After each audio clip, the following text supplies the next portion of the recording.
ঢাকা মেডিকেলের ঠিক পাশেই হেলথ এইড ডায়াগনস্টিক সেন্টার। অনেক রোগীর ভিড়ে ক্যামেরা দেখে নিজেকে আড়াল করার চেষ্টা করেন এক ব্যক্তি। জানতে চাই তার পরিচয়। আমার নাম মানিক। কোথায় চাকরি করেন? আমি চাকরি করি না, আমি এদিকে আমার কাকারে নিয়ে এসেছি। কাকা জিজ্ঞেস করে আমার কাকা। আপনার রোগী? জি আমার রোগী। ভাতিজার নাম কি? উনি বলতেছে ভাতিজার নাম কি বলেন? আমি তো নাম জানি না। উনি আমার বললো যে আমি কাকা আপনাকে কোথা থেকে নিয়ে আসছেন? মেডিকেল থেকে। রোগীর সঙ্গে কথা বলার সময় পেছনে সরে গিয়ে পকেট থেকে কিছু একটা ময়লার ঝুড়িতে ফেলে দেন এই ব্যক্তি। তিনি তার আইডি কার্ডটি এই ঝুড়িতে ফেলে দিয়েছেন। এটি ঢাকা মেডিকেলের আইডি কার্ড। এই লোকের নাম মনির হোসেন। তিনি ঢাকা মেডিকেলের কর্মচারী। ঢাকা মেডিকেল থেকে একজন রোগী ভাগিয়ে এনে প্রাইভেট মেডিকেলে তিনি নিয়ে এসেছেন। আপনি আইডি কার্ড ঝুড়িতে ফেলে দিলেন স্যার ভয় ফেলাই স্যার, মাফ করে দেন স্যার। ছাড়েন ছাড়েন ছাড়েন ছাড়েন ছাড়েন। আপনি বলেন যে এখানে রোগী দিলে কত টাকা পান? স্যার কালটা করলে 150 টাকা পাবো স্যার। 150 টাকা পাবেন? জি জি গান স্যার। 2 মাস পর একই প্রতিষ্ঠানে গেলে আবারও পাওয়া যায় এই ব্যক্তিকে, সঙ্গে ভাগিয়ে আনা রোগী। আপনি ঢাকা মেডিকেল স্টাফ না? স্যার আমি নিজের একটা ইকো করতে এসেছি। 220-এ ওইখানে দেখা হয়েছে। মানে ঢাকা মেডিকেলে? হ্যাঁ জি ওখান থেকে উনি আপনাকে এখানে এনেছে? জি জি। এরই মধ্যে এই ডায়াগনস্টিক সেন্টার থেকে পালিয়ে যায় ঢাকা মেডিকেলের এই কর্মচারী। শুধু বাইরে রোগী ভাগিয়ে নেওয়া নয়, বরং হাসপাতালের ভেতরে বসেও সরকারি হাসপাতালের অনেক কর্মচারী খুবই স্মার্টভাবে দালালিটি করে থাকেন। এই রোগীর নাম সানাউল্লাহ, তিনি ভোলা থেকে এসেছেন। সোহরাওয়ার্দী মেডিকেলে টাইফয়েড টেস্টের জন্য আসলে তাকে বলা হয় যে 1000 টাকা লাগবে সেই পরীক্ষাটি করতে, আর রিপোর্ট ধরিয়ে দেওয়া হয়েছে ইম্পেরিয়াল হেলথের। আমারে বলছে যে এখানে এই রিপোর্টটা হবে না, এই রিপোর্টটা আপনার বাইরে থেকে করাইতে হবে। এবার সানাউল্লাহকে নিয়ে হাসপাতালের ল্যাবে পাওয়া গেল না অভিযুক্ত কর্মচারী হুমায়ুন কবিরকে। পার্সোনালি কেউ করে থাকে এটা অবশ্যই একটা ক্রাইম। আমি আমার ঊর্ধ্বতন কর্তৃপক্ষকে এই ব্যাপারে জানাবো। আমার যতটুকু করণীয় আমি সেটা করব। সারা দেশেই সরকারি হাসপাতাল ঘেঁষেই বেশিরভাগ বেসরকারি হাসপাতাল, ক্লিনিক, ডায়াগনস্টিক সেন্টার, এসব প্রতিষ্ঠানের পাশেই সারাদিন দেখা যায় সরকারি হাসপাতালের কর্মচারীদের। কেউ সঙ্গে করে রোগী আনছেন, কেউ আবার রোগীকে ঠিকানা বলে দিয়ে পরে সেখানে যান। ঢাকা মেডিকেলের চাকরি কি প্রাইভেট মেডিকেলে রোগী নিয়ে আসা? আপনারা তো কখনোই জোর করে নিয়ে আসেন না, ভালোবাসায় নিয়ে আসেন। সামনে আসে। সরকারি হাসপাতালের পাশেই বিভিন্ন বেসরকারি হাসপাতাল ঘুরে দেখা যায় ভর্তি রোগীদের বড় অংশই বিভিন্ন সরকারি হাসপাতাল থেকে ভাগিয়ে আনা।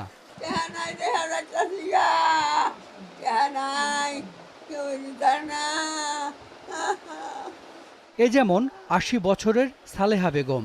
ভাঙা পায়ের অস্ত্রোপচারের জন্য গাজীপুর থেকে ঢাকার পঙ্গু হাসপাতালে আনা হয় তাকে। একজন কর্মচারী তাকে পাঠায় একটি বেসরকারি হাসপাতালে। পঙ্গুর স্টাফে এনে নিয়েছে। আমার মার চিকিৎসা চাই।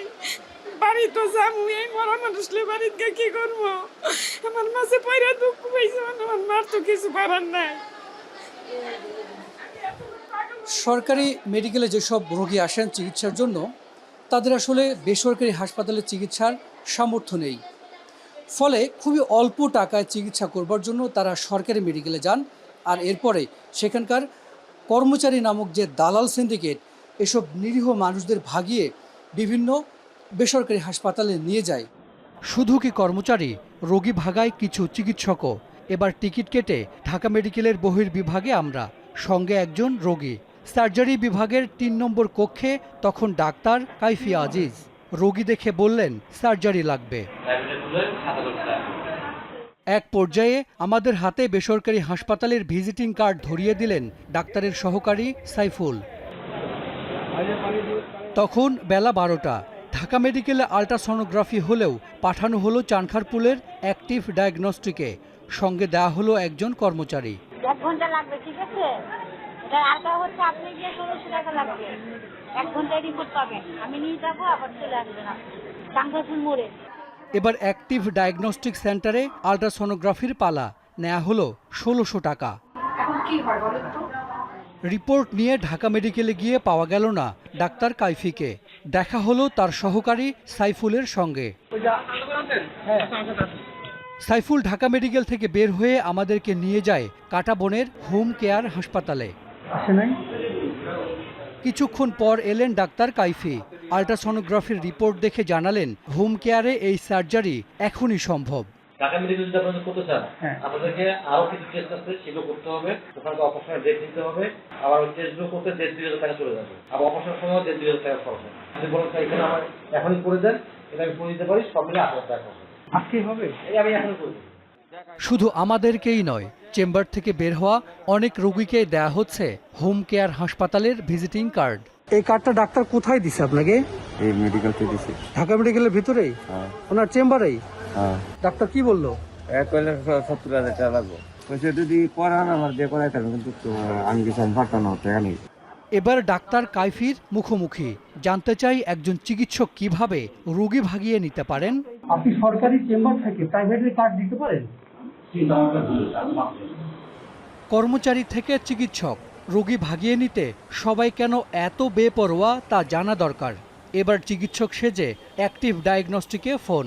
আমি ময়মনসিংহে ছিলাম, রিসেন্ট এখানে এসেছি। আপনারা টেস্টের কমিশনের পেমেন্টগুলো কিভাবে করে থাকেন? বিকাশের মাধ্যমে করি বা নগদের মাধ্যমে যেভাবে নিতে হয়, মানে সরাসরি দিলে দেখা যায় অনেক সময় মেডিকেলের ঝামেলা হয়, তো প্রতিদিনের হিসাব প্রতিদিনই আমরা দিয়ে দিই। কোনটাতে কত দিচ্ছেন আপনারা? নিটটা রেখে 50%, মানে ব্লাডের 50%, বাকিগুলো দিয়ে দিই। আল্ট্রাসাউন্ডের উপর নির্ভর করে 30%, 40%। ঘণ্টাখানিক পর টেস্টের জন্য পাঠানো হলো রোগী।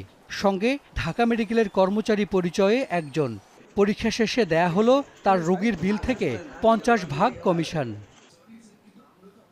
ঢাকা মেডিকেল থেকে একজন রোগীকে ভাগিয়ে এই বেসরকারি ডায়াগনস্টিক সেন্টারে আনবার পরে পরীক্ষা এবং সঙ্গে সঙ্গে দালালির কমিশনও পাওয়া গেল। দালালির এই ব্যবসা তো মন্দ না। একজন দালাল যদি সরকারি কোনো হাসপাতাল থেকে বেসরকারি কোনো ডায়াগনস্টিক সেন্টারে দিনে 3টি রোগীও ভাগায়, তাহলে প্রতিদিন তার ইনকাম 3 থেকে 10,000 টাকা। আর এটি যদি আইসিইউ কিংবা সার্জারির কেস হয়, তাহলে তো তার পকেটে যায় 10 থেকে 50,000 টাকা, যা তার 1 মাসের বেতনের চেয়েও বেশি। অর্থাৎ ভাগিয়ে নেওয়া রোগীর জটিলতা অনুযায়ী দেয়া হয় কমিশন। পরীক্ষা নিরীক্ষায় 40 থেকে 50%, আইসিইউ 18,000 টাকা, আর সার্জারি হলে 30% পর্যন্ত রোগীর বিল থেকে কমিশন পায় দালালেরা। আর সেই টাকা জমা হয় তাদের নামে খোলা আলাদা আলাদা কোডে। সরকারি হাসপাতালের কর্মচারীদের বড় অংশই রোগী ভাগানোর সঙ্গে জড়িত। অনেক সময় সংকট তৈরি করে রোগী ভাগানোর ক্ষেত্র তৈরি করা হয়, আর তাতে না বুঝে পা দিয়ে ক্ষতিগ্রস্ত হন নিম্ন আয়ের রোগীরা। ডিমান্ডটা অনেক হাই আমাদের স্বাস্থ্য ব্যবস্থার উপরে, আর সেই তুলনায় অপ্রতুল আমাদের স্বাস্থ্যের সাপ্লাইটা। সেইখানেই দালালরা সুযোগটা পায়। তো এইটার সমাধান একদিনে করা খুব কঠিন, এবং একদিকে আপনার সাপ্লাই বাড়াতে হবে, ডিমান্ডটাকে ম্যানেজ করতে হবে। বিভিন্ন সময় সরকারি হাসপাতালে দালাল বিরোধী অভিযান চালানো হয়। এতে ধরা হয় বাইরের দালালদের, আর ধরা ছোঁয়ার বাইরে থেকে যায় হাসপাতালের ভেতরের দালালেরা। হাসান মিসবাহ, যমুনা নিউজ, ঢাকা।